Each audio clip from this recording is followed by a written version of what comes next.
Hello and welcome to the special March 4th edition of The Pulse. This week we go across the road to our friends at Illing Middle School. Thanks for joining us. I'm Lindsay Rogers. And I'm Shaquem Williams. This week on The Pulse we take a look at a competition that gets Illing students excited about reading. Also ahead, a middle school twist on the famous MHS code. And a spotlight on a well-known teacher both here at MHS and also at Illing. All this and much more. Stay tuned. This is The Pulse.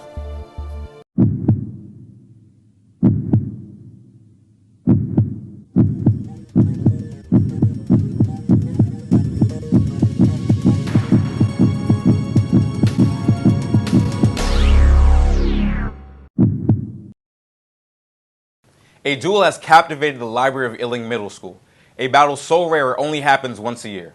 This competition gets students riled up about literacy. Miles Hurley takes us to the scene of the Battle of the Books.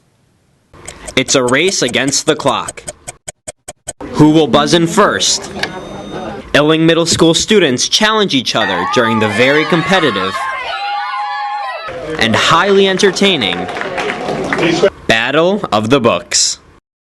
Battle of the Books is a friendly competition that has become a tradition at Illing Middle School. It's friend versus friend and a battle to see who can buzz in and be the first to answer the question. Correct, the boys in short pajamas. Students must read 6 books in the weeks prior to the event, trying to focus on key events, characters, and story themes. You can just hang out with your friends, and we all kind of share a passion of reading books. During the event, students only have 30 seconds to collaborate with their group before locking in their final answer. A wrong answer turns the opportunity over to the other team. Yeah, no, I need more than that. You guys know the answer? Teams battle to earn points. After almost 50 questions, the team standing with most points wins. We just had faith and we believed, and we just put ourselves out there, and it was just a blast.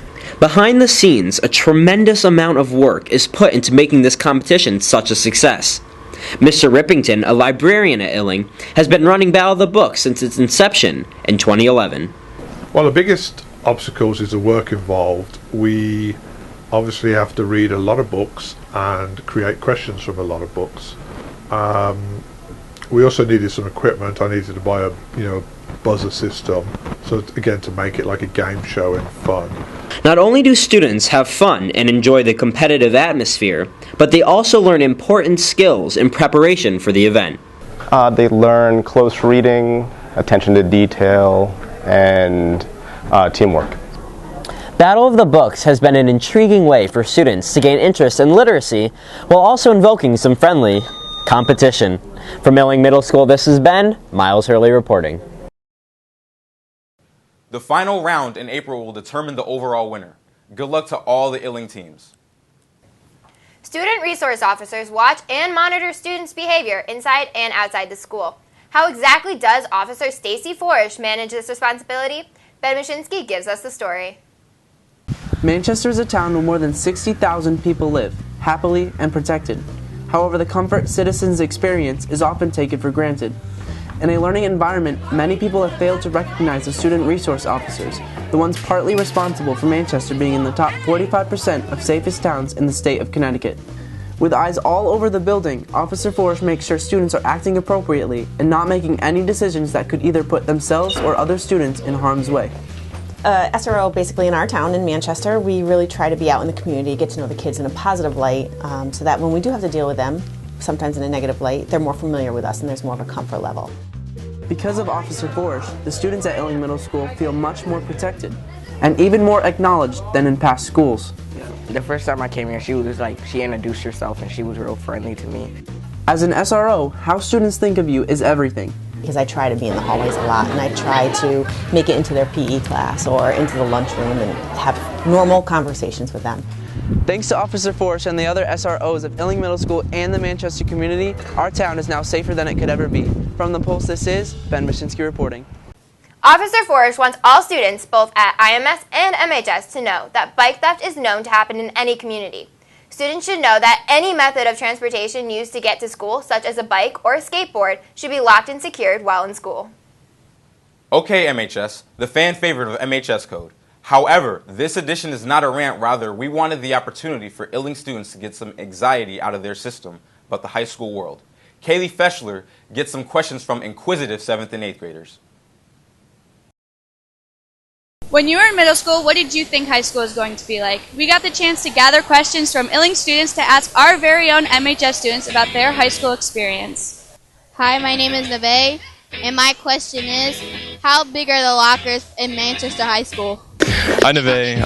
The lockers are really big if you're a freshman, but when you're not a freshman, sophomores, juniors, and seniors, we get really small lockers. I don't know why. That's what happens. Haley, and I was wondering if you guys had more classes than you do in middle school? Hi, Haley. We have the same amount of classes, but different scheduling. Maggie Sekian, what kind of lunches are there? Hi, Maggie. There's lots of choices here. You can get veggie sandwiches, you can get chicken patties. In the deli section, you can get a lot. But pretty much it's the same stuff. Hi, Maggie. The MHS lunches they have more variety than Illing, of course. My name's Jaylon, and does high school get a lot of homework? Hi, Jaylon. Actually, we do get a lot of homework, but it also depends on what classes you take. So if you take honor classes or AP classes, you will get a lot of homework. My name is Terrell, and I wanted to know, do you guys have snack machines there? What up, Terrell? Yeah, we do have snack machines. It's not really good stuff on it. For some, going to Washington, D.C. is a once-in-a-lifetime experience. Imagine being able to have this opportunity when you were in 8th grade. For students at Illing, this experience is offered. But what is so special about this trip for students? Kyle Smith takes us further into this annual event. We're going to Washington. I thought we were going to Washington, D.C., but I said D.C. Washington. It's Washington, D.C. Imagine going on a trip with all your friends for 3 days down to the capital of our country. It would truly be an exciting trip. Fortunately for Manchester, 8th grade students are able to take part in this experience. I'm most excited to visit the memorials and see all the different things because we're learning about it in social studies, so it'll be cool to see where it actually happened. For 20 plus years, Illing Middle School has participated in one of the most beloved experiences. Each and every year, 8th grade students load up on coach buses and drive 8 hours down to the nation's capital. One of Manchester's invested teachers, Mr. Pohl, has been an advisor for this trip for more than 20 years. Field trips are supposed to be an enrichment, and what they wind up being for so many is that kind of an enrichment. American history is the main theme of this trip. Students visit places like Arlington National Cemetery, the Martin Luther King Memorial, the World War II Memorial, the museum, and participate in much more too. This year, students leave on March 31st and return on April 2nd. Here at Illing Middle School, students are eager to prepare for this once-in-a-lifetime opportunity. From The Pulse has been Kyle Smith reporting.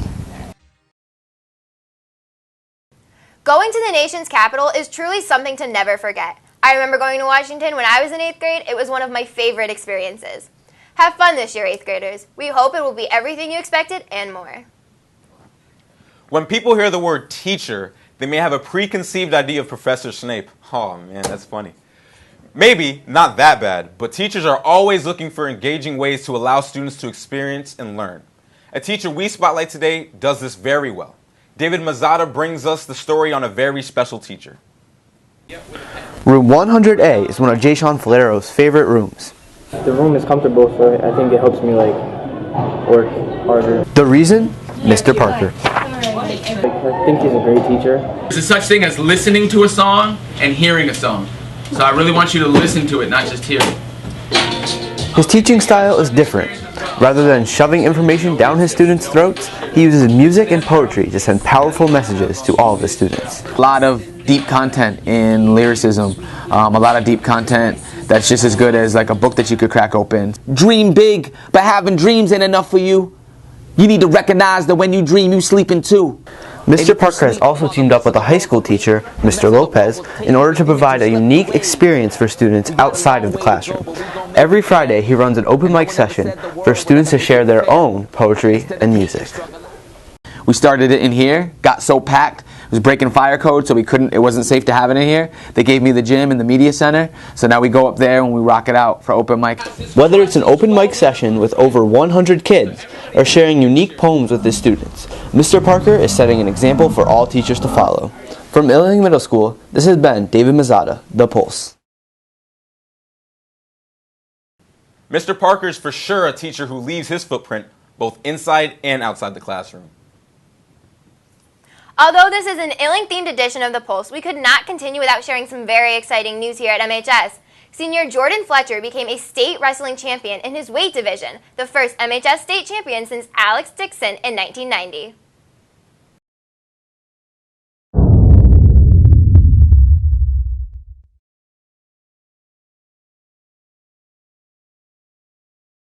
So, describe the match for me. My finals match, my championship match, it was exhausting because the kid that I actually wrestled, the kid from, he was from Wyndham, he was actually an All-American and a two-time defending state champ. So when I went into the match, I had a positive attitude, but in the inside I was a little nervous because I didn't know what to expect. So like probably 15 minutes into the match, he took me down, and he got to take down his 2 points. So he took me down, and my mindset was different. I was like, oh man, I'm gonna lose. What am I supposed to do? I didn't know what to do, but I had to think about it. It was only like 15 seconds into the match, so I had to think differently. Like, okay, I could do this, and you get an escape. That's a point. So, and I'm pretty good at escaping. So when I escaped the first time, it was pretty good. So I was like, okay, I may have a chance. And the kid was pretty gassed out after that 15 seconds because, like, just looking at him, looking in his eyes, he just looked gassed. So we didn't really do much the first round, and here comes the second round. So I get a choice if I want to be on top or go bottom. And I chose to go bottom so I could get another escape. So I would have the chance to tie the match up. And when I chose to go down, my coach looked at me, and he wanted me to defer, which means he gets the choice. But why would I want to defer? And I could just tie the match up instead of trying to struggle to get a takedown on him. Yeah. So I got up, tied it, and then he went bottom. So he had the chance to get up and escape, but I held him down for the 2 minutes. It was pretty good. It was really close. It was really close because he had a couple chances to get up, and so he went into overtime.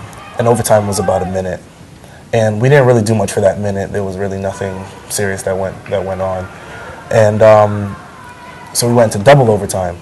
So what I'm supposed to do is, so now we get the choice, top, bottom, or whatever. You know, I got up, did my escape again, and that's how I mostly won my match, was by escapes.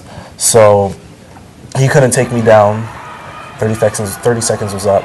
And I remember Coach Navarro looked at me, he said, hey, you keep him down this round, he said, you're a state open champ. And that's the only thing that I had to focus on, was just keeping him down, because I knew I kept him down in the third round for the whole 2 minutes. So I kept him down, and then just when the clock hit 0, it was like, oh my goodness. It was still a shocker to me, like I couldn't believe it. All right, well then I think that's all I have for you, man. But thank you for coming in, doing this interview with me. Congratulations again on the championship, and look, I wish you luck in college, whatever you do. So thank you very much, man. That will wrap up this edition of The Pulse. Feel free to check us out on Twitter at MHSRedProd, our new website at www.mhstelevision.com, and even check out our YouTube channel, MHS Red Productions. Also, if you have any stories you would like to see on The Pulse, email Mr. Larson at b11elars@mpspride.org. Thanks for joining us. I'm Shaquem Williams. And I'm Lindsay Rogers. Have a wonderful weekend, everyone.